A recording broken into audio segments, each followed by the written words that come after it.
I really think that the running game can get reworked and be effective again, but I don't know if it's necessarily changing anything. I think it's maybe a tweak here, a wrinkle there, and then guys just playing better. DJ Giddens, we know about the offensive line and their struggles, and Chris Kleiman said they need to be more fundamentally sound. Their techniques are out of whack, and that's why we're not running the ball as good. That was the last time we spoke to him before this, a few days ago. Thanks for listening to KC Sports Network, proudly presented by Emprise Bank. If you're thinking about starting a business or know someone who is, check out Emprise Bank's SBA loans. It's always good to know your options, and they can be your partner in possible. Hello and welcome into another edition of 3Ma. I am John Kurtz, joined by Derek Young and Cole Manbeck. We are back. We are well rested. We took full advantage of the bye week. We have new wrinkles in our show. Just like Chris Kleiman said, might be some new wrinkles out there on the field. So rest assured, we did not just sit around and drink Ben Holiday bottled and bond bourbon. Maybe a little bit of that, but hopefully you did too. And hopefully you have some for the tailgate this weekend from our friends at Holiday Distillery. You can also grab their 360 vodka to go with that so you can satisfy everybody at the tailgate. But make sure you check out the Ben Holiday bottled and bond bourbon and 360 vodka. Thanks to our good friends at Holiday Distillery for that. Everybody locked and loaded, ready to go. DY, feels good? No, I got actually a pulled muscle in my neck area, so I've been dealing with that for the last week. That still hasn't resolved itself. It's pretty painful. Didn't you get to the training table? This is the bye week, man. Training table's food. How's that going to help? My bad. Didn't you get to the training room? I don't have one in this apartment. Maybe I should level up, I guess. Pulled muscle in your neck. You sleep on it wrong, DY? Or I woke up one morning and it was just awful. So, today it feels like the worst it's been, so it's not really getting any better either. You guys make fun of me for aging the show, and then DY's slept on something wrong and is waking up really sore and stiff now. Yeah, I deserve it. Yep. Yeah, I'll give that to you, Cole. That's a fair point. That definitely did age our show. Yes. John, I was thinking about this. I saw it on the outline, and I actually had a skit teed up, but I decided to cancel it. I thought it was going to come across too corny, but, you only get 12 opportunities a year to do this. It is good already. So when you come into a game with the mindset of I'm not that fired up for this, I'm down in the dumps about the loss to Houston. I was in that same mode a couple days ago, and then I fired up The Boys of Fall by Kenny Chesney, and I started to think about it, and I had that teed up in a skit with me giving a speech to you guys to get you fired up, to get DY to give his best coverage that he could give on Saturday. I'm going to. For John to deliver his best post-game show on Saturday, for me to contribute in the stands, maybe create a false start. Everybody's got to bring their best effort. We only get 12 chances a year, 13 when you count the bowl game, and then hopefully 14 when you count the Big 12 championship, maybe 15 when you count the playoff. More to come on that. Isn't it large on the table? John has in the outline here that if they get to the season finale and they know they don't have a Big 12 championship to potentially play for, are they flat, lethargic like they were last year against Iowa State? Oh, not so fast. There is a chance. Kansas State 16th in the playoff poll, only needs to jump 4 teams. I've broken it down. There is a real possibility that could happen. You are, boys, you are going to set people up for such heartbreak and disappointment, my friend. The campaign has already begun for getting a 3-loss SEC team in there. There's just a whole smattering of SEC teams that are going to have 2 or 3 losses. I would love to get on board with you there, Cole, but I just can't. John, did you see what the committee did to Georgia last night? A 2-loss team that's played the toughest schedule in America. It comes in ranked 13th, and they played the toughest schedule. No, they're 13. They're 12, I believe. They're behind Boise State. They're 13. Fine. Boise's 13. No, Boise is in. They're 12. They're in the playoff, but they are 13th in the poll. I literally just... Georgia is 12, Boise is 13. I just looked it up. Boise is 13, but they are in the playoffs because they're... Okay, I got you. So they were listed as the first team out because of that, and that's the way they displayed the bracket last night. They had Georgia out. Okay, regardless, 12-13. It's a pretty big knock on Georgia as a 2-loss team with the schedule that they played to be pushed there, which means if they... I don't think they're losing to Tennessee, But if they did lose to Tennessee, they're out. They're not making it. All right. So that tells you how the committee views the SEC in terms of 3-loss teams. Ole Miss is a 2-loss team. They're barely in. They're at 11.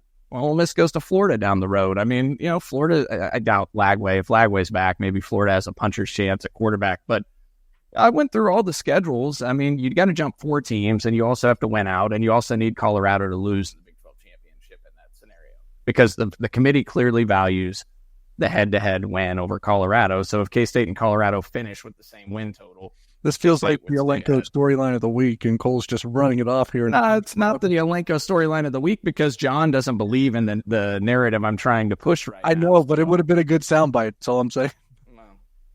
Well, Derek, do you believe in this at all? I think they need some more chaos, but this whole year has been chaos. So I think it's on the table. It's not something that I would bet on, but I think it's on the table.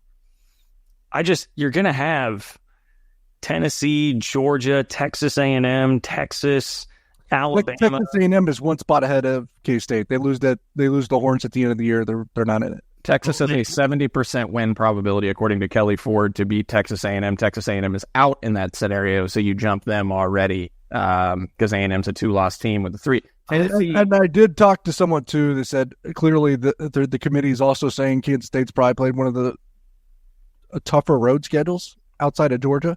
They've played 3 teams that are ranked on the road already this year. Could get a 4th at the end of the year if Iowa State wins their next 2. Yeah, I mean, look, Tulane is helping. I'm impressed by what the committee has done. I'm pleasantly surprised there, but still. And they also, you guys are writing this off way, way, way, way too easily. Plus, like, Notre Dame's getting a spot in this thing. I'm more in between you guys. I don't think it's as likely as Cole. I don't think it's as unlikely as you. And what I will say is, and the committee even did a recorrection on BYU, jumped them 3 spots in a week where they barely beat a team that's done nothing this year. So there is some consideration being given to the Big 12 at this point, right or wrong. And another interesting wrinkle is, yes, the Big 10 has 4 teams in the top 5, not the SEC, the Big 10. And then they have nobody else. The rest of the entire top 25. Okay, consider this, Sean. I mean, Tennessee goes to Georgia. I would anticipate Tennessee is going to lose that game. And then Tennessee concludes the season in a rivalry game at Vanderbilt. And we know Vanderbilt has been feisty. Tennessee's been very up and down, struggling offensively. Could the Commodores take Tennessee out? That would be a 3rd loss. Tennessee's out of the playoff in that scenario. Maybe. Yeah. Maybe. No, they're out. They're out. The committee told us what they think when they put Georgia at 12 with 2 losses when Georgia's got to win at Texas on the road. Well, do you remember when has the committee ever changed their mind, like taking someone from 3 and pushing them out to 6 after a 50-point win the last week of the regular season? I can't imagine the committee ever doing anything like that and reversing course when rubber meets the road and you have to actually put teams in the field. I can't. Nobody in Big 12 country certainly would ever accuse them of doing something like that. Consider Notre Dame at USC to end the season now. A 70% win probability there. 4-5. They're 4-5. It is a rivalry game. I don't believe in Notre Dame. I could see Notre Dame go to USC. Notre Dame could lose any game. They already lost to Northern Illinois. Yeah, exactly, DY. There you go. But I would say their most losable game left is probably Army. The way they house Navy doesn't give me a ton of confidence. I think Army's a lot better than Navy. Cole, I will put it this way. If K-State gets in as a 2-loss at-large... What are you going to eat? What are you going to eat? No, it's not that. We're not doing that. You will see. I mean, that would be catalyst for the SEC and the Big Ten to either immediately demand and be like, all right, 2 years from now, we're expanding and we're getting the 4 auto bids here and the auto buys, and or we're just going to go take our ball and do our own thing.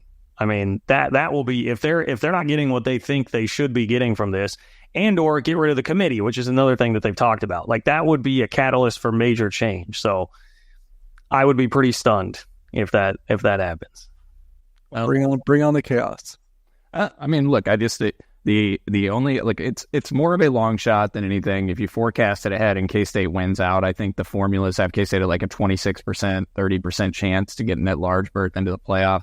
The committee clearly respects them more than a lot of people might. And if Tulane won out, that would obviously be helpful because they would win the American Conference. They would probably eventually finish top 20.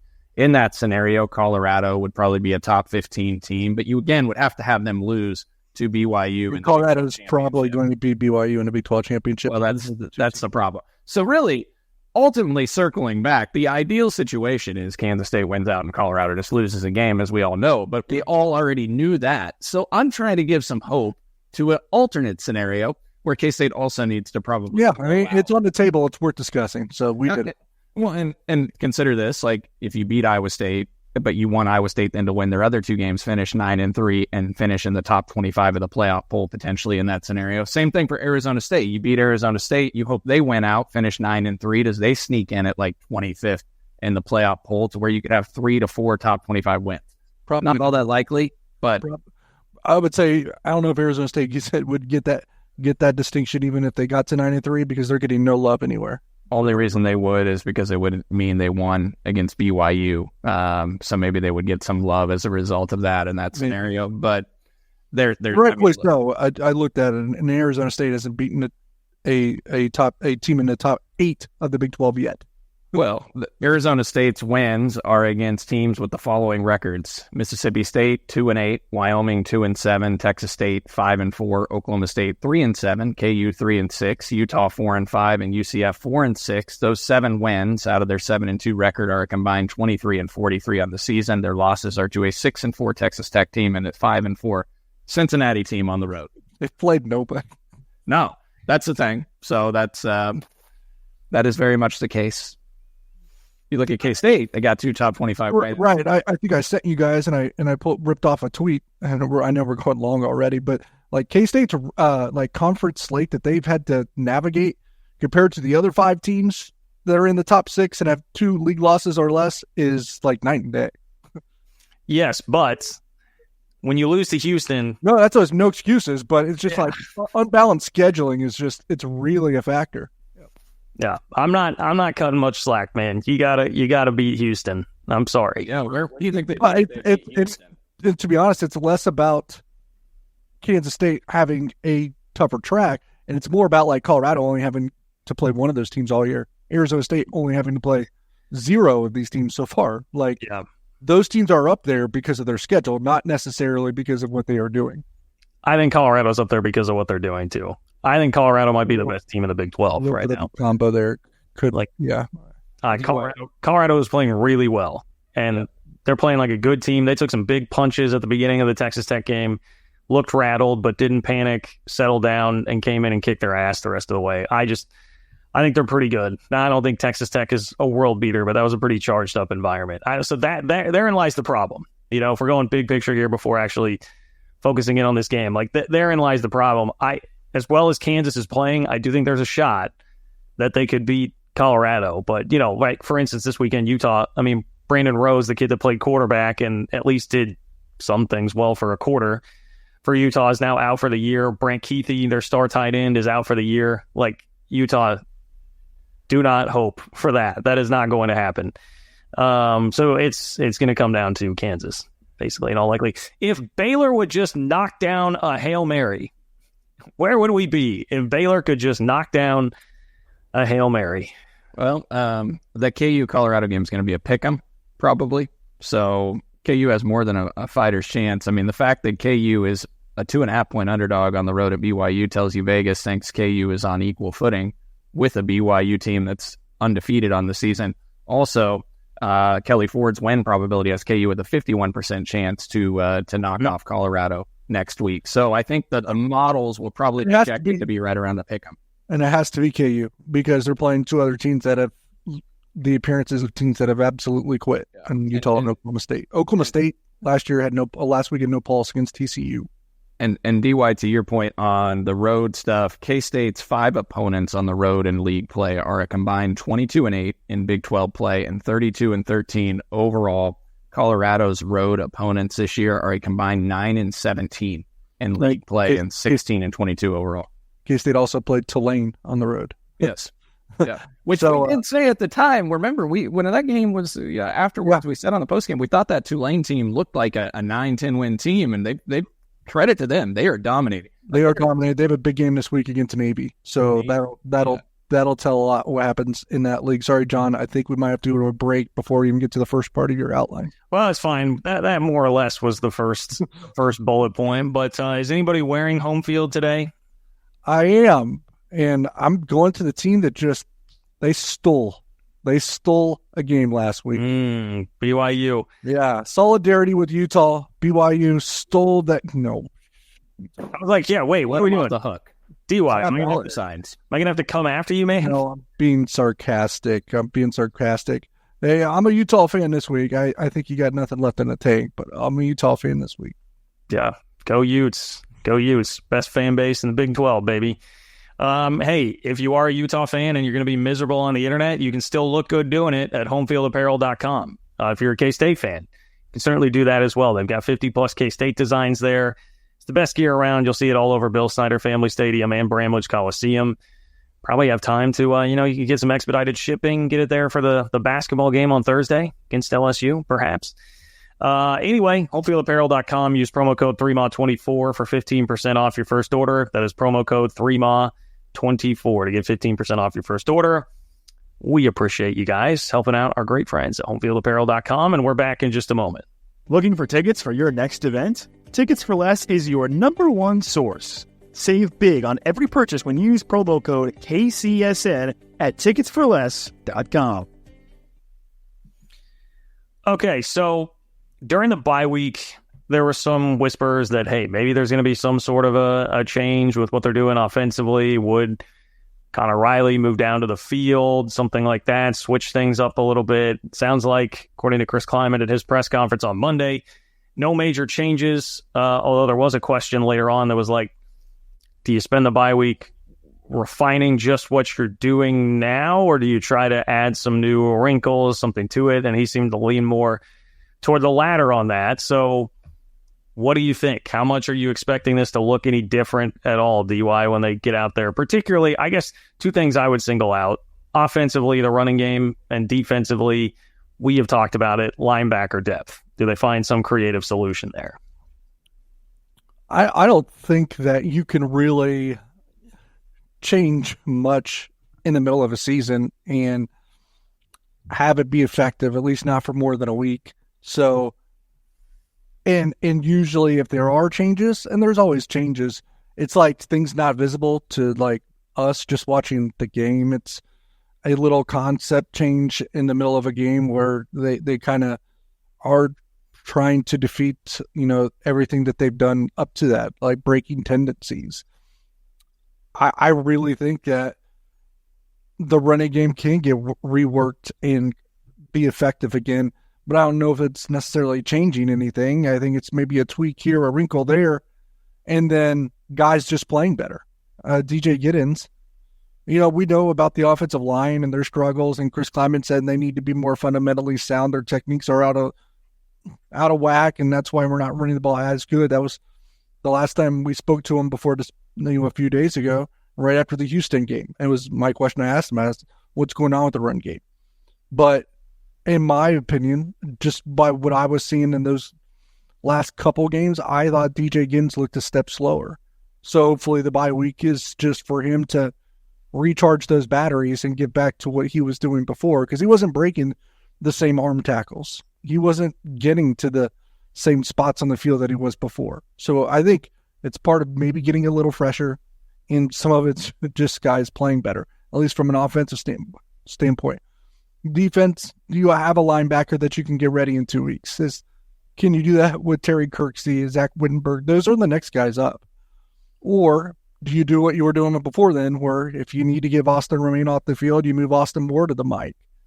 If you need to get Desmond Purnell off the field, you kind of bring back Brendan Mott a little bit and let him play a stand-up edge rusher or stand linebacker type role. And maybe you can get by with that in 5 to 7 snaps a game. Those, I would imagine, those are the types of things that we will continue to see rather than 10 to 12 snaps from Terry Kirksey or 10 to 12 snaps from Zach Wittenberg. Somebody on our Discord had flagged, DY, you probably saw this on site at Houston, that Brendan Mott was playing a stand-up and drop. That's what I meant. That's what they've already done those things. So I would imagine they continue to do those things instead of playing other guys. At least unless those other guys prove to them in 2 weeks that they are ready. Mott did that about 4 or 5 snaps. So maybe you do that for 4 to 5 snaps and buy time. Yeah, I'm not a proponent of that. I don't like moving your best defensive lineman to a position. I agree. He out of those 5 snaps, he still brushed the quarterback in 3 of them. Yeah. So I mean, it is what it is. You kind of have to time it out right to do it, and they know best. Not that they are invincible when it comes to decision making, but if putting Brennan Mott there for 3 to 5 snaps is better than having Zach Wittenberg. That might be the answer. That might be better. You cannot like it, but it could still be the best decision. Yeah. I mean, I think my ideal would be, more 4 down front, 2 linebackers on the field at times, especially especially in a game like this when you're going to face a heavy rushing attack. But honestly, the 3-3-5 might be better against that as well. I don't know. I don't know what the game plan will be or the script against Arizona State. Scadaboo's obviously phenomenal. Expect him to play. The fact that he's back at practice this week. So to get back to your question, John, I mean, look, DY mentioned it. Offensive line's got to play significantly better. They went from going into the West Virginia game, so through 6 games, K-State was number 2 in the country in line yards from the offensive line, attributed 3.83 line yards per carry, which is the yardage attributed to the offensive line. They're now number 26 in line yards. The numbers dropped to 3.39. Over the last 3 weeks, the line yards have been under 2 yards for each of those games. So the offensive line has obviously been poor. They have to take a big jump, and you hope during the bye week, Connor Riley spent a lot of time with them getting things back on track. As far as like major changes during the bye, I'll be honest, I'm a proponent of moving Matt Wells up to the box and talking to Avery from the box and moving Connor Riley down on the field with the offensive line. I don't think that's going to happen, but that's what I would like to see, to be honest. I think the offensive line benefits from having Riley down there, and I think Avery would just as much benefit from having Matt Wells up in the box talking from up there versus, down on the field. So that would be my preference, but I would suspect that we'll see the same, and Connor Riley will remain up in the box. It is kind of like Derek said. I mean, that's a tough move to pull on the fly. I mean, bye week is when you would have to do it, but high risk, high reward if you were going to do something like that, Well, and it creates questions because it's very noticeable, right? Everybody would see that Connor Riley is down on the field, and then questions start to come up. Did Connor Riley get demoted? Was there a change in play callers? Is Matt Wells not calling the plays? And so it could create a little bit of distraction and drama there. But you got to do what's best. Interest this team. You're 7-2. You're trying to fight for a Big 12 championship. It's a big boy business.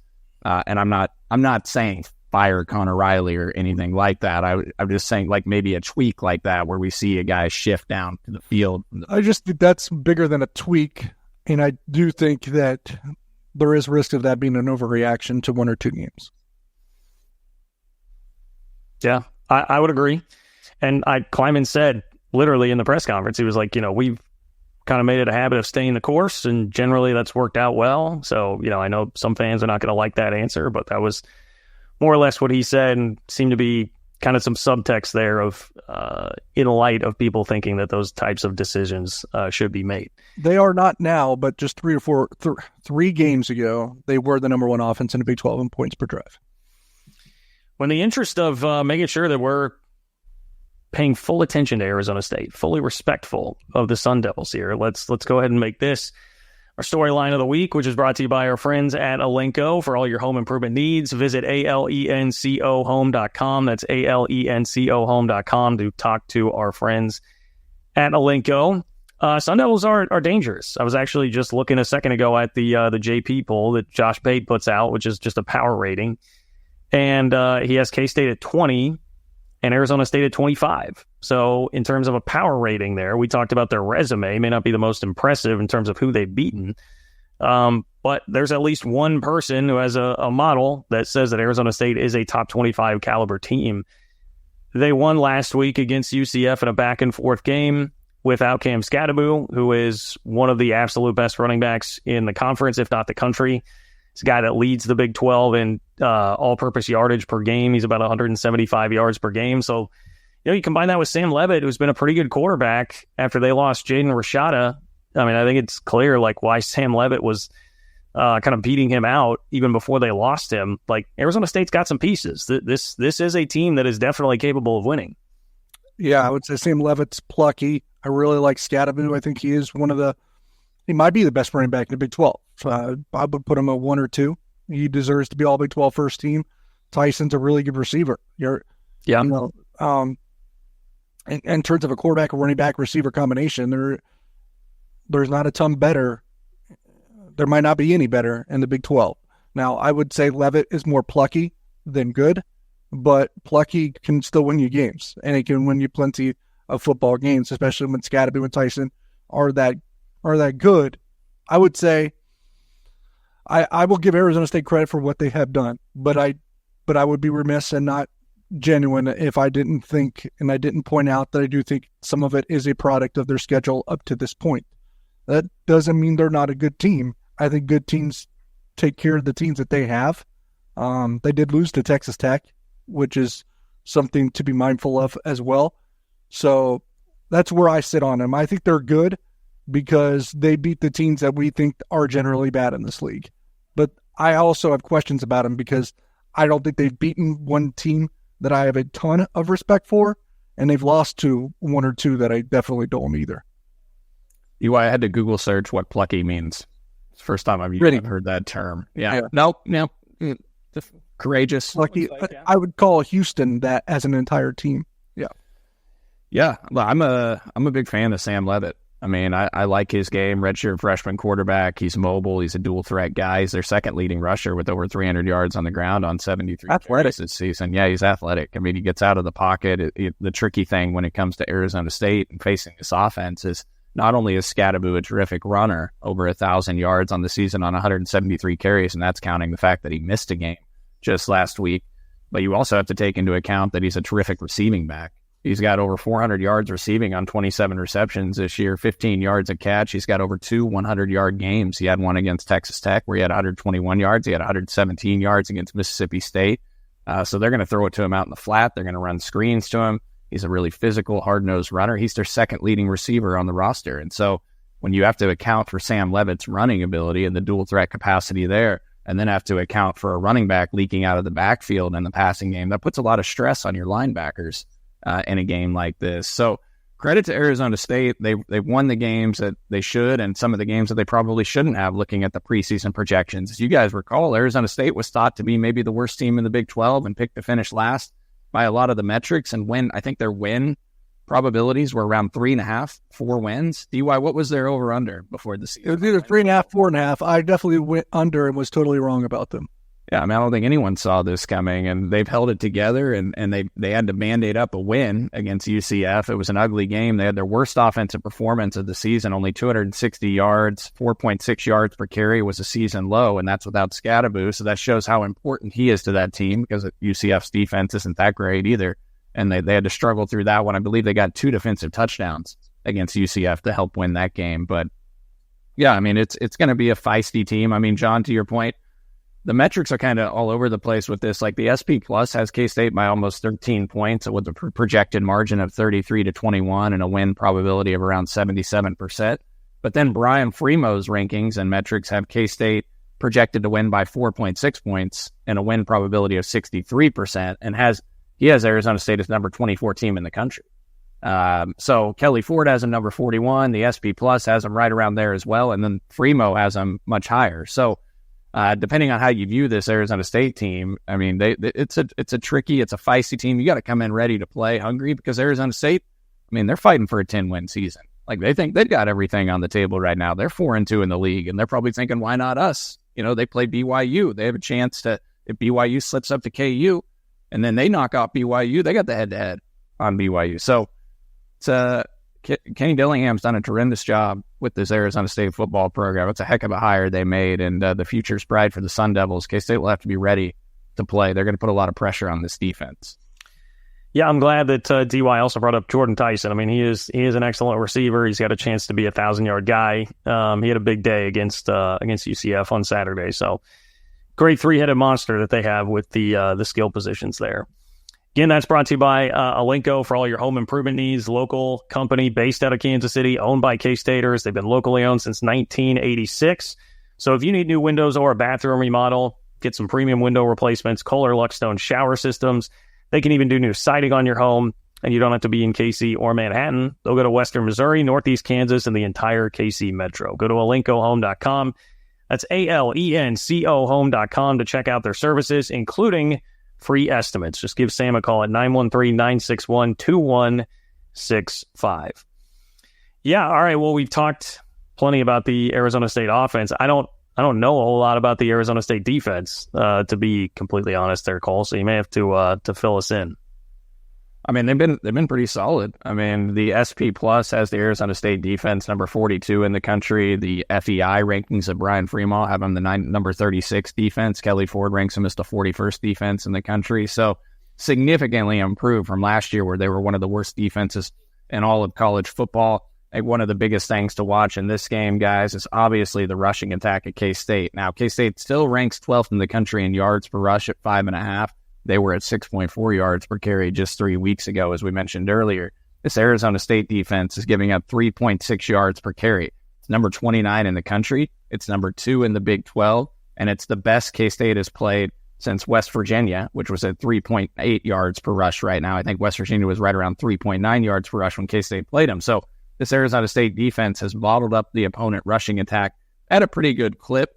When you look at points per drive allowed, the defense is 2.17. That's 64th in the country, kind of middle of the pack in the Big 12. Yards per play allowed, Arizona State at 5.04. That's number 24 in the country. That's number 2 in the Big 12.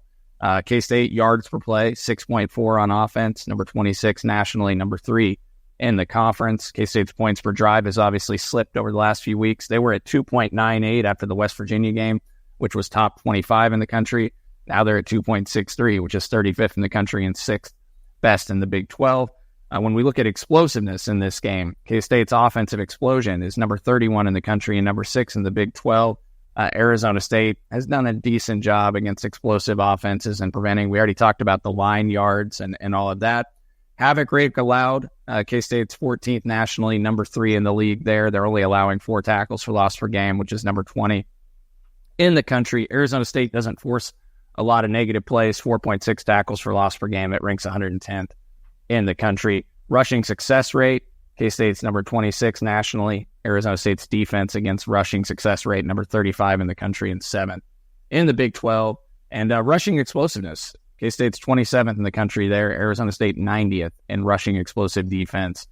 So there could be some opportunities to pop some big plays. Their pass efficiency defense, 41st in the country. They're solid in the secondary. So the defense is, as I said earlier, they're much improved. They've been very respectable this year, and so K-State will have its hands full against this team. The other thing I would mention is turnovers, right? I mean, Arizona State's offense, guys, only has 6 turnovers on the season, combined interceptions and fumbles. It's the 5th fewest giveaways in all of the country. As a result, they're number 21 nationally in turnover margin at +7. So you're not going to force them into a lot of mistakes. Sam Levitt's done a nice job taking care of the football. And they don't give you a lot of opportunities, so they don't shoot themselves in the foot a lot. I just looked at the good running backs that Arizona State has played this year real quick. Devin Neal, over 5 yards a carry, 71 yards. Taj Brooks, about 4.2 yards a carry, 117 yards last week. RJ Harvey, over 5 yards a carry, 127 yards, 3 touchdowns. Wait, so Devin Neal was averaging 5 yards a carry and only had 71 yards in the game? Yeah, he only had 13 carries, I believe. That seems pretty on brand. That seems pretty on brand for Kansas. Feed him the rock when they play Colorado, please. Feed him the rock. Assuming that it's working. I don't know. Colorado's run defense has been pretty good too. Anyway, okay, anything else that we need on the offense? No, I mean, I would say, Arizona State's rushing attack can be stopped. I mean, 2 different games this year, they were at, I believe, 75 yards or less rushing in the games against Texas Tech. Texas Tech modeled them up, guys, for 60 rushing yards on 18. That's wild. Only one team has really ran on K-State this year, and I think it was KU, right? Maybe. Actually, I think I might have had that number wrong. K-State's basically giving up under 4 yards a carry almost in every game. I mean, even Houston only ran for 3 yards a carry. They just had the 2 big ones. Yeah, and I think I gave you guys the wrong number there. It looks like Arizona, they had 94 yards on 30 carries against Texas Tech. And That's they not good. Yeah. No, it's not. It's not. And 99 yards on 32 carries against UCF last week, 3.1 per rush. They didn't have Scattaboo, obviously. And UCF has 2 good D tackles. Go ahead. Yeah, Texas State held them to 2.4 yards per rush in Game 3 this year, which was thought at the time to be an upset. They were underdogs, Arizona State, going into that, as Texas State was thought to be one of the those group of 5 schools. Yeah, that was what really alerted everybody to Arizona State this year was how they went through their non-con schedule, which we thought would be fairly tricky. It's also, I was going back and looking, I was like, what did BYU rush for, just to double check it. Looking at this box score is infuriating still.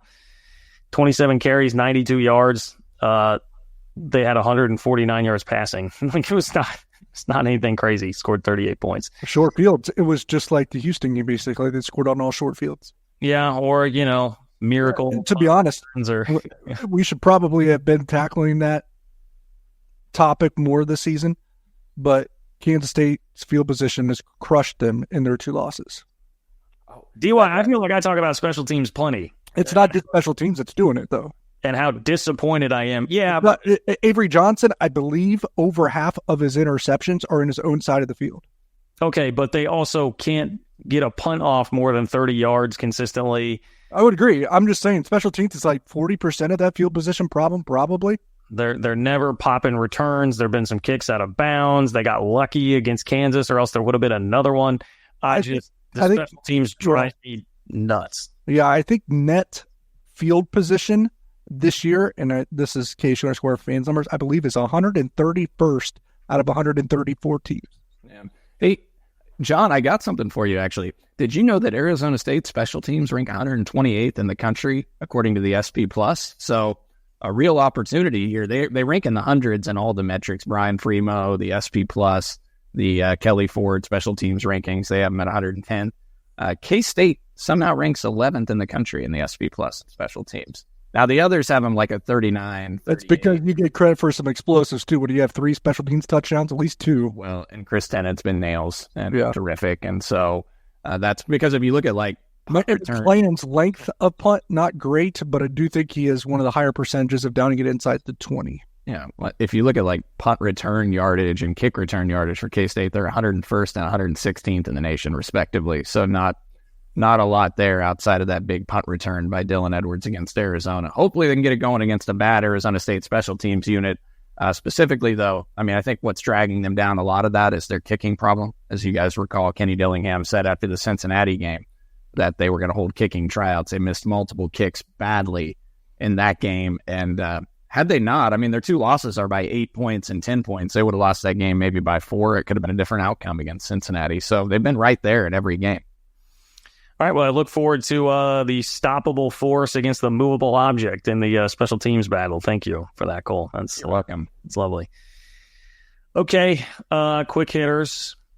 Kenny Dillingham, we talked a lot about him. He's clearly an excellent coach. Has done a tremendous job this year, and if not for Kalani Sitake and Coach Prime, would probably be your Big 12 Coach of the Year. Certainly deserves to be a finalist, I would say.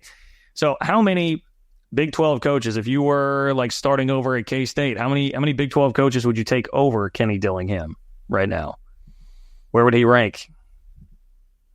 Just if you're starting over, he's up as high as almost anyone, I would think, just because age and relative, relatability matter in this age as well. So starting over, I would have him over if we're starting over. Age matters. I would have him over Mike Gundy. I would have him over Kyle Whittingham. Those guys would not be the ones I'm picking to start over. Mike Gundy looks like he wants nothing to do with this era of college football.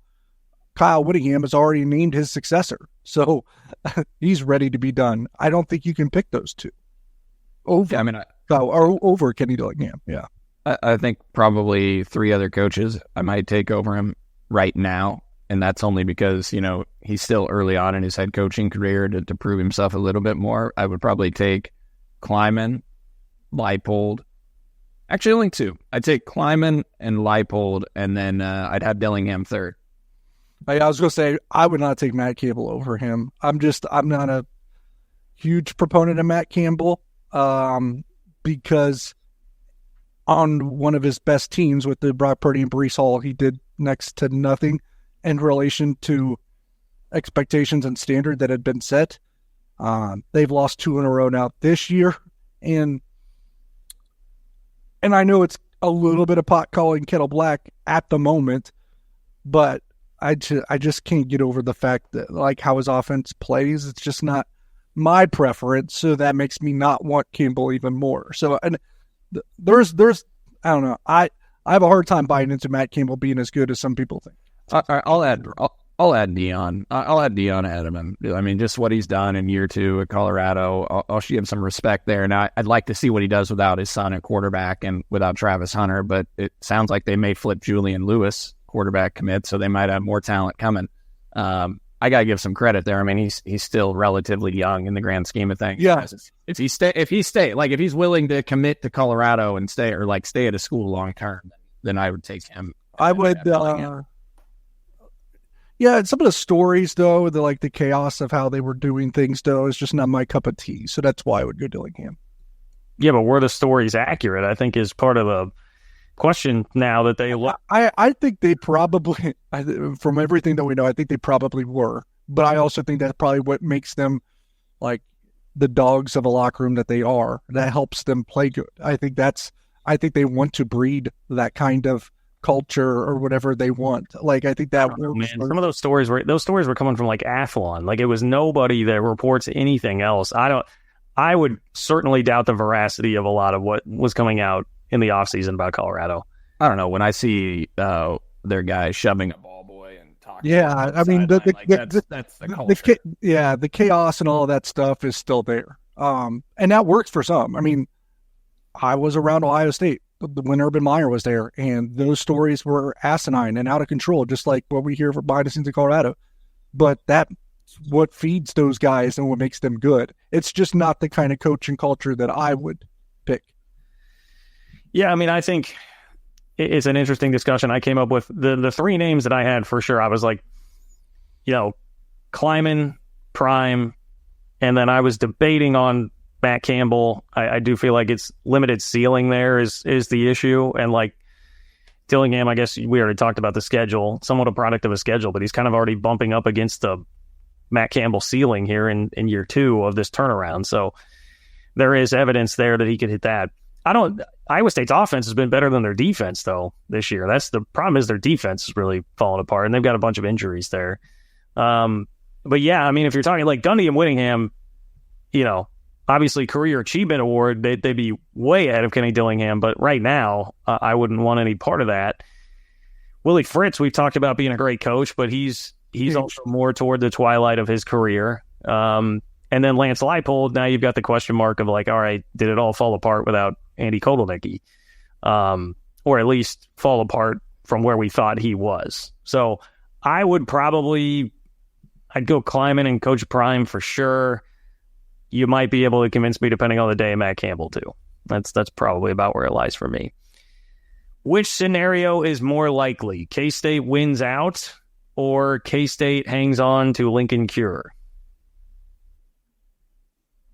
Wins out, because I still think I would say win out, because I'm not, because I think they're going to be favored in all 3 games. We'll see the Iowa State game. I think that might be a pick. Maybe Iowa State's a short favorite. K-State could be a short favorite too. So a favorite in 2 of the 3 and a pick in the other, whereas then you're counting on a 17-year-old not being wooed on the last weekend before signing day around a staff that's playing for a national championship is probably, at this point, I wonder, is the best recruiting staff in college football. So I would say winning out is probably more likely. Well, the latest reporting on that was that Cure is looking at visiting for the Washington game that they have at the end of the year, November 30th? Yeah,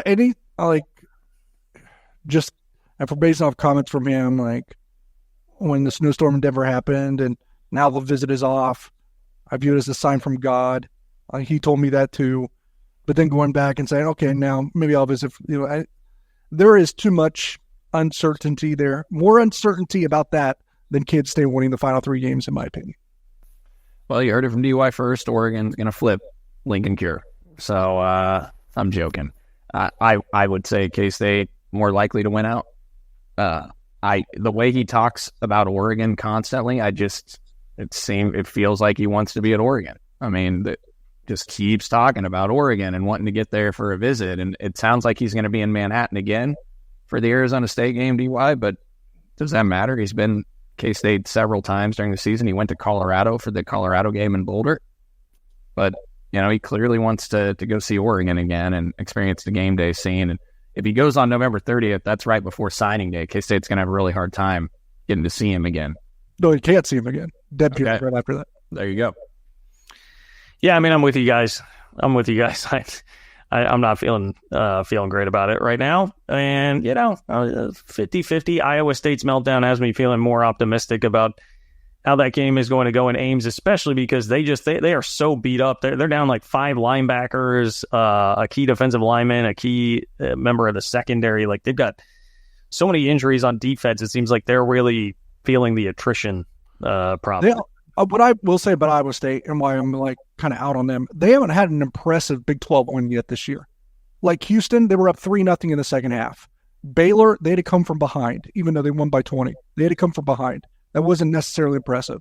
They had to hang on for dear life against UCF. West Virginia was close for the majority. Texas Tech beat them. Kansas beat them. They haven't had one game where they went out and were impressive start to finish against the Big 12 team yet. Start to finish, no. I do think the Baylor game has aged pretty well. Okay, more total yards. And remember, we're talking about an injured Cam Scadaboo here who has a shoulder injury. I do believe he will play. He's been back at practice this week. But do you think he or DJ Giddens will have more total yards? We're talking about 2 of the top 4 in all-purpose yardage per game in the Big 12, 175 for Scadaboo, 134 for DJ Giddens. I will go Scadaboo because I think he'll also impact the receive as a receiver. As Cole has mentioned, he can really be productive in that area. And I think if you're Arizona and you're Kenny Dillingham, you're a really good coach. If he says he's ready to go and good enough to go, then you're going to give him as much as he can get because he is the difference between you winning and losing that game. Part of the reason I asked the question is because I feel like these are really like the 2 big storylines heading into the game, right? Can K-State get back to running the ball with DJ Giddens, and how healthy is Scadaboo actually to be out there and play? If he has the full allotment of snaps, he's the pick here. One caveat, and I know Cole probably will mention this because I bet he goes DJ, is that Kansas State, they really stopped the running games for just about every season. Yeah. Well, Scadaboo in Big 12 play has 20 receptions for 331 yards. That's in 5 Big 12 games, so certainly a big-time receiving threat, as we mentioned earlier. I'm going to give the lean toward DJ. DY's right, because I think DJ is going to be healthier coming off the bye week. I think they got some things probably corrected in the blocking schemes this last week with the bye as well, and expect a re-energized DJ Giddens and K-State rushing attack against this Arizona State defense, which I did mention earlier has been really solid against the run. The other point that DY just mentioned, K-State's giving up 3.4 yards per carry defensively. That's 20th in the country. So arguably the best run defense that Arizona State will have gone against. And the numbers I had gotten mixed up earlier were actually Scadaboo's yardage when I said 60 and 75. And their 2 losses, he ran for 75 yards on 17 carries and 60 yards on 18 carries. Tech bottled him up. Cincinnati bottled him up. It can be done, and K-State's rush defense has been really solid. Now, can the tackling be better? Because that's been a problem over the last few weeks is missed tackles. They'll have to be better when it comes to that, wrapping up a guy who's a really physical runner. Arizona State's been kind of smacked around when they play the really good running backs in the Big 12, though, I will say, as we looked at the numbers from Devin Neal and R.J. Harvey. Well, and K-State's played, this is going to be their 4th straight game against a dual threat type quarterback as well. Not to get off topic from Scadaboo, but I mean, Levitt, Jalen Daniels, Garrett Green, and Chris. And so you just got to minimize the explosives and what you give up there. But they've been tested against some good rushing attacks and good rushing quarterbacks over the last few weeks. What was the more embarrassing move on Saturday? Was it Utah AD Mark Harlan hijacking the press conference to claim their game with BYU was stolen from them? Or Eli Drinkwitz talking more shit than I've ever heard from anybody for beating the worst Oklahoma team in a quarter century, including calling out Bob Stoops at the post-game press conference. Which was more embarrassing? More embarrassing was, they were both embarrassing. I would say the most damaging was what Mark Harlan did. For sure. Most damaging. I don't know. Eli Drinkwitz, what he did is not necessarily damaging. It just looks asinine. I will say. And by the way, and not only that, winning the game because Oklahoma just fumbled it away, that was not a dominant performance over, again, the worst Oklahoma team we've seen since before the Bob Stoops era. It was 3 minutes of chaos. If you're listening, go back and watch maybe the last 4 minutes of that game. One of the more chaotic games of the entire regular season, Missouri-Oklahoma, worth a watch, because Oklahoma actually had a scoop and score just like the one Missouri went on like a minute and a half earlier. Anyway, man, damaging Harlan, embarrassing, probably Drinkwitz, to be honest.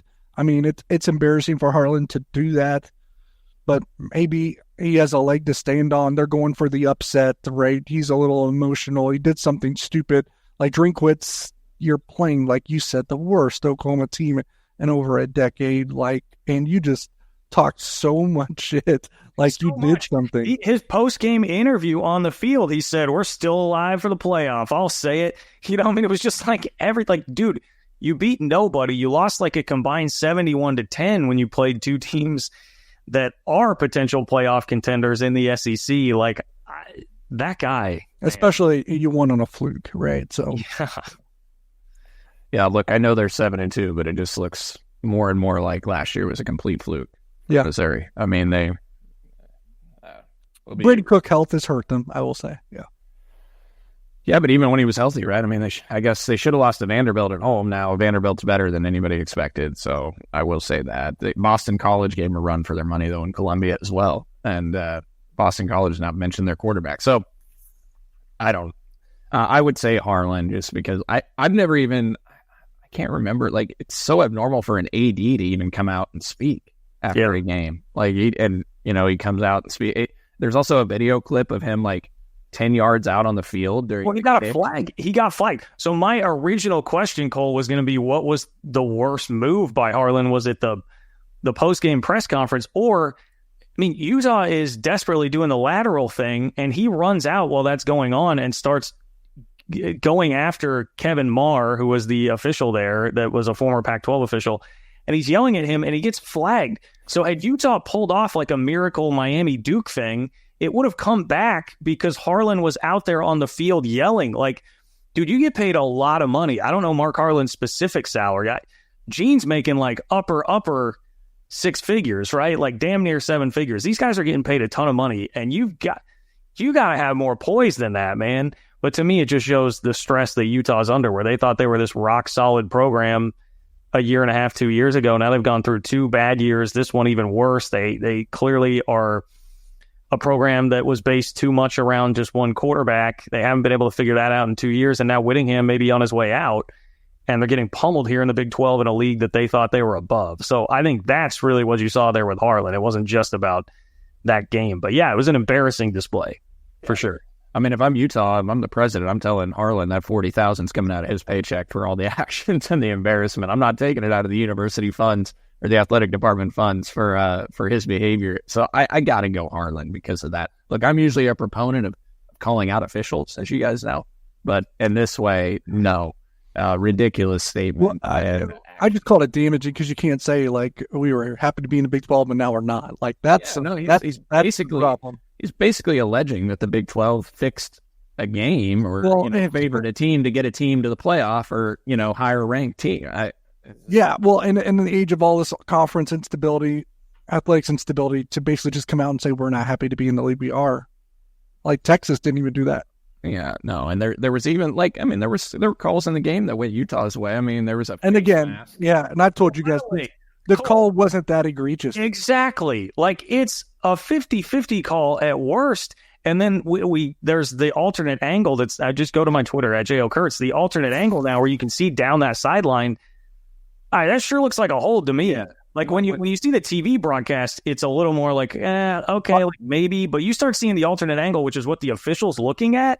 Like you're staking your reputation on that, Mark Harlan, like that being that egregious. And again, some of this is, as Utah fans flooded my mentions to say, they have a history with Marr, who's the lead official on that crew, and they thought he was terrible in the Pac-12, and they've had issues with him in the past. So as always, there's more to it. But again, you're the guy. Nick says Harlan makes $1.1 million. You're the guy getting paid seven figures. You got to be the cooler head in the room. And this is why Big 12 fans hate Utah. I mean, their fan base has taken this whole attitude, which clearly their athletic director shares.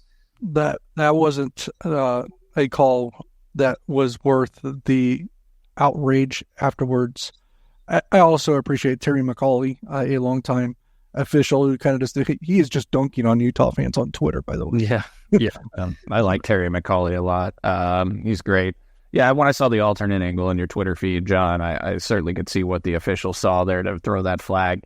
When I saw it originally and you guys had texted about it Sunday morning, I'm like, man, that looks like what I see every week that college corners get away with. They allow a lot more contact and physicality with college corners than you do at the next level in the NFL. But when you see the alternate, it certainly looks like a hold, and you can see why it got called. So, yeah. Speaking of that, my final question here for you is, who wins more games over the next 5 years, BYU or Utah? I will say BYU. And I hesitate a little bit, but I think from a resource standpoint, now that they are in the Big 12, like that would worry me if I was Utah. You're in the same league. One has much more resources than the other. Like BYU triples, quadruples Utah in resources. Like if you are to believe, even on the basketball side, the Utah Jazz ownership basically saying we're going to prop up BYU when they could do the same thing to Utah, who plays in their city. I think that's a problem if you're the Utes. You combine that with Kyle Whittingham maybe having 1 foot out the door, is already named his successor. We don't know if his successor will be as good as him. They don't have a quarterback solution yet on their roster. And that's important. We've seen the problems when you don't have one. Look at Oklahoma State this year. Even with a coach that has as good of a track record as Whittingham with Mike Gundy. So I think a tiny bit of hesitation here, but a lot of the facts will point to BYU. Yeah, I would lean toward BYU as well. I mean, I don't know Utah's alumni base and how much money they have, but it sure seems like BYU, probably on the heels of this season and the momentum they have in basketball as well, their donors and fans are going to commit probably more to the NIL space. Now I know the revenue sharing model and what could change there could certainly impact that as well. But BYU is I've always kind of felt like, they could be a power if they got into a power league. I mean, they were good as an independent, and they've got the resources to be good. And so I give a lean to them ultimately. I would too. The devil's advocate here is that, a year ago, we were all sitting here like, I don't know about Kalani Sitake. Feels like he's kind of on the hot seat. And then they're drawing all these comparisons, rightfully so, to 2022 TCU. And Sonny Dykes had the one magical year and now has turned back into, kind of blah. So you got to watch out for that. They're clearly getting some breaks this year. 50-50 call goes their way there. Oklahoma State somehow is giving up like a 35-yard touchdown pass in the situation that they are. So they're living a bit of a charmed life here. But yes, because I think you guys make the key point in all of it, which is the resources. They are living a charmed life, but even if they win 7 or 8 games per year, the next 4 or 5, that might still outdo Utah. It might. Utah, we shouldn't overreact too much. Whittingham is a great coach. Like, people did this to Mike Gundy before last year, and he still popped back and made the Big 12 championship game. So I won't totally write them off. All it takes is they get the right guy in the portal at quarterback, and, I'm sure they'll still have a pretty good defense. They can turn it around. But right now, it's not looking good. It's definitely not looking good. Okay, we've got, I don't know if controversy is the right word here with the lead pipe block of the week, but DY has really thrown a wrench into all this by pushing last time. I had Baylor -3 when they beat TCU by 3. Yeah. So now it's like, okay, Derek is 5-3. Cole took a loss and I won. Thank you, Vandy. And so now we are both 3-6. that was the dumbest line of the year to me. Vandy was like a 6.5-point underdog at Auburn or something and won the game outright. So I'm 5-3-1. Yeah. Yeah, you got to go off winning percentage. Okay, fair. Okay, yeah, 5-3-1. Okay, Yeah, 5-3-1. Yeah, DY's at 62.5% winning percentage, and John and I are at 33%, which sounds awful. We're both 3-6, right, John? You won 2 in a row. Yeah, we're both 3-6. I'm getting back into it. Yeah. Mm-hmm. Well, here's mine. This was another one that I heard, and I was like, really? Like, what are we doing with this? Nebraska plus 9.5 at USC.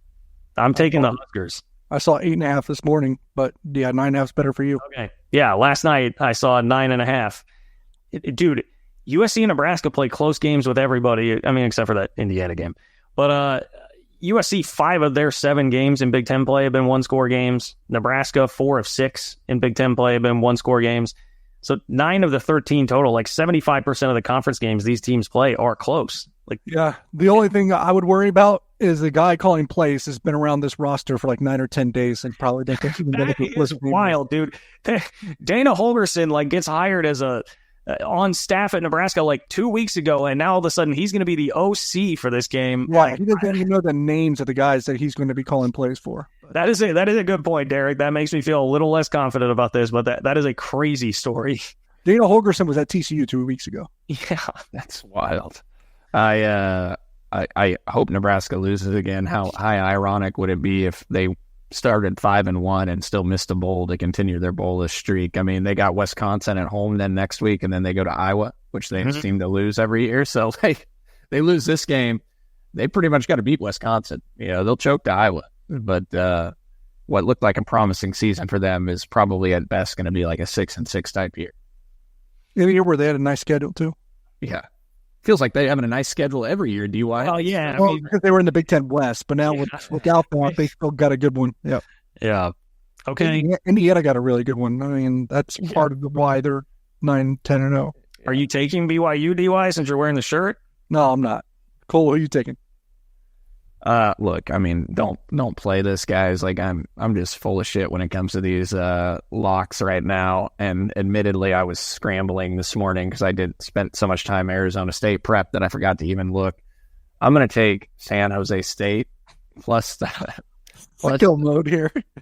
San Jose State plus 13.5 at home against Boise State. San Jose State is 6-3. They have like a 20% chance in this game, according to the metrics, to win. I still don't fully buy in necessarily to Boise because of their schedule. I mean, they just haven't played. I mean, I think they played Washington State, right? They were the one that handed Washington State a loss. So they played Oregon. Yeah, they played Oregon, yeah. But they beat UNLV. UNLV had the ball with a chance to win the game late on the road. And I think San Jose State under what? Yeah, you saw it. Yeah. I'll take the 13.5 with San Jose. Give me a rooting interest in that game to root against Boise. Boise loses that game, guys.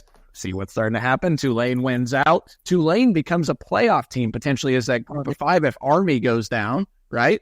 And then in that situation, K-State could have a win over a group of 5 playoff team. Cole, by the way, speaking of Army, I know we've talked about this. They're on the schedule next year. Did you see last week against North Texas? They had like a 14-play, 94-yard drive that took like 13 minutes off the clock. Like, why is that on the schedule?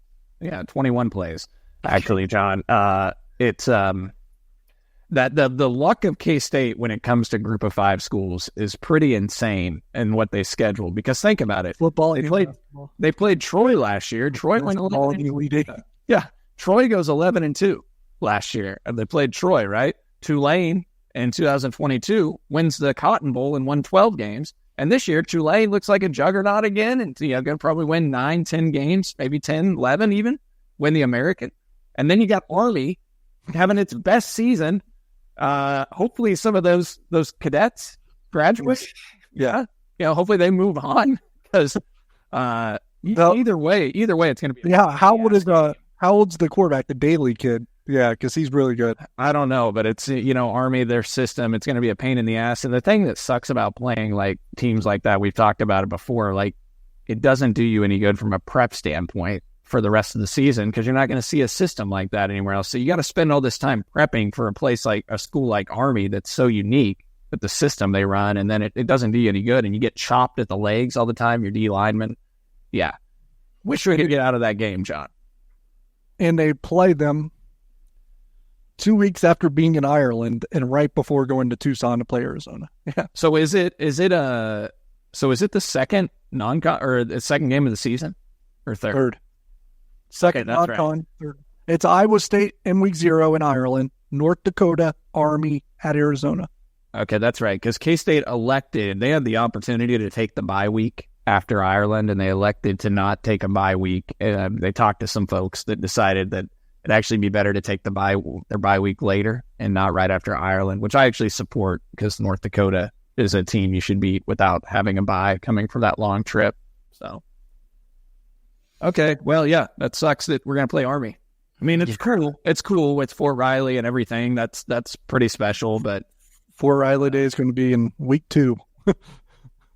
And I mean, yeah, I'm still scarred from Navy. So, like, just, yeah, whatever. Oh, look at the luck there. Getting to play a group of 5 team in a bowl that happens to be the first top 25 team in Navy in a long time. So, 111 game. Ruined the U.S. Naval Academy ruined the all-white uniforms for us. So, thanks, America. I will go. I haven't even given my luck of the week yet. I got the Cats, 9.5.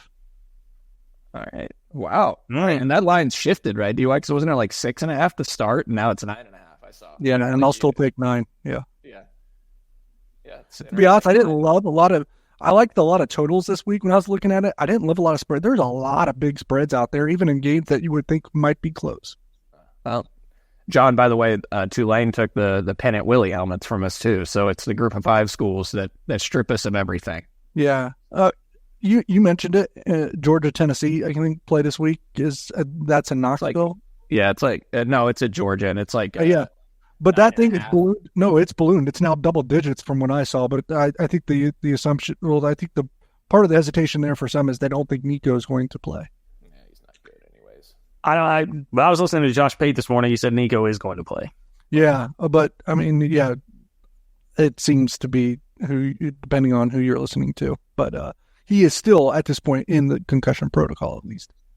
Tulane's -7 at Navy. Pretty large line for that game, but Tulane is top 15 in both offensive and defensive efficiency metrics. I mean, they've been phenomenal. I mean, you talk about a team that's a great rushing attack, similar to what Scatterby. I mean, Tulane runs the ball. The thing I didn't mention about Arizona State is they run the ball at a clip in terms of percentage of plays at the highest level K-State has faced since Tulane. Tulane runs it on 64.5% of their offensive plays, which is 5th in the country. Arizona State's top 15. They're like 60%. So it's going to be a run-heavy approach. Now, K-State, their opponents typically throw on them. Their opponents only are running the ball 46% of the time because K-State's good against the run, bad against the pass this year. Is Mensa still having a good year? Yeah, he's been solid, but it's actually, John, it's Mekhi Hughes, the talented running back that had 1,300 yards last year. He's sitting here with 1,209 yards and nearly 6 yards a carry right now in the season. Tulane as a team has ran for almost 2,300, averaging 5.1 yards per carry. Mensa is completing 66% of his passes, almost 2,100 yards, 16 touchdowns, 4 interceptions, and almost 10 yards of pass attempts. Okay, yeah. That's really good numbers. It's pretty good. Well, DY, why don't you go first? I mean, you've already told us that you're taking K-State by more than 9.5. So what's the final score? Yeah, to me, it's about Arizona State and about Kansas State. Kansas State's been really good in these spots, coming off a loss and just responding and playing one of their better games of the season. That's typically their MO. I'm going to stick with that MO, and I think I know the metrics that Cole is pointing out about Arizona State with Fremo and others, whether it be their defense overall, whatever it is. I just think it's a product of their schedule. I really do. Do those metrics look the same when they were playing Kansas State's schedule? Probably not. Neither does their record, to be quite honest. So I think Kansas State capitalizes off a team that's probably been capitalizing off their schedule for most of the season. I think Kansas State wins. I'll go 37-23. I've got K-State 35-24 in this one. It's I think K-State has an actual, to John's dismay, I think K-State has a special team score.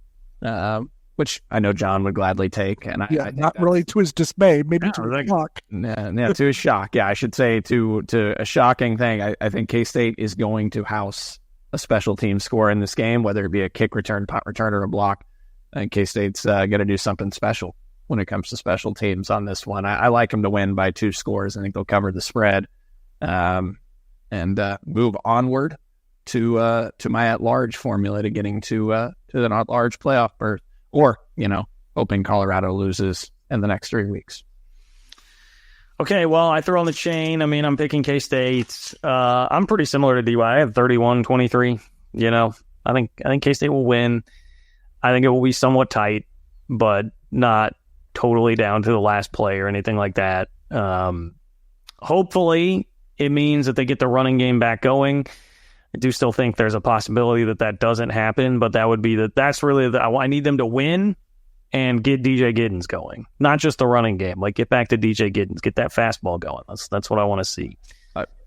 I wouldn't hate a dominant win. Last game against KU was much closer, but before that, K-State was winning at home the last couple of years by about an average of 22 points per game. Would sure like to see them just come out and dominate in this one. That would be great. John, are you feeling more motivated now after doing the show for this one? Are you excited? A little bit. It would be nice if they got Brent Brennan or Mike Gundy coming in terms of those dominant home wins, Well, that's true. Just remember, though, when you're sitting in Bill Snyder Family Stadium, that, again, you only get 6 of these opportunities at home the next couple of years. And when we're sitting there in the dog days of spring, late in spring, in June, July, waiting for football, we'll be thinking, man, I wish I would have been more excited for Arizona State and Manhattan. Touche. But you're not wrong. You're not wrong. That's what this crossover period time of year is really annoying, because I'm like, I can't fully focus on anything. I don't devote enough attention to anything. And then in the spring, you're just like, what am I doing? This is why we got to start basketball in January, start baseball over the summer. It will perfectly cover the calendar year. We'll always have something to fully dump ourselves into. Disagree. Feast week is one of my favorite weeks of the year, when I've got the Maui Invitational, the Battle for Atlantis, and all those conference tournaments going on with rivalry week of college football. It's one of the best weeks ever. So, John, I'm a proponent of starting basketball right now. May Madness. Nick says March Madness. Hello. May Madness. No, we can't rebrand that. May Madness. It works perfectly. And then we won't have this time of the year where we're all bored with nothing to do and we have to have hobbies and families. I mean, Cole, you probably have to spend time with your girls in the spring. Just took them to the K-State basketball game on Saturday against Cleveland State. I'm a family man. And that's the time of the year when I get to spend time with my kids. So, okay. Sure, that's great. Yeah. All right. Well, thanks to our great sponsors, everybody at Holiday. Get your Ben Holiday Bottled and Bond Bourbon, Home Field, Alenco. Thanks to Nick Springer behind the scenes for making this thing go. And for Derek Young and Cole Manbeck, I'm John Kurtz. Take care. We'll talk to you soon here on 3 Mile.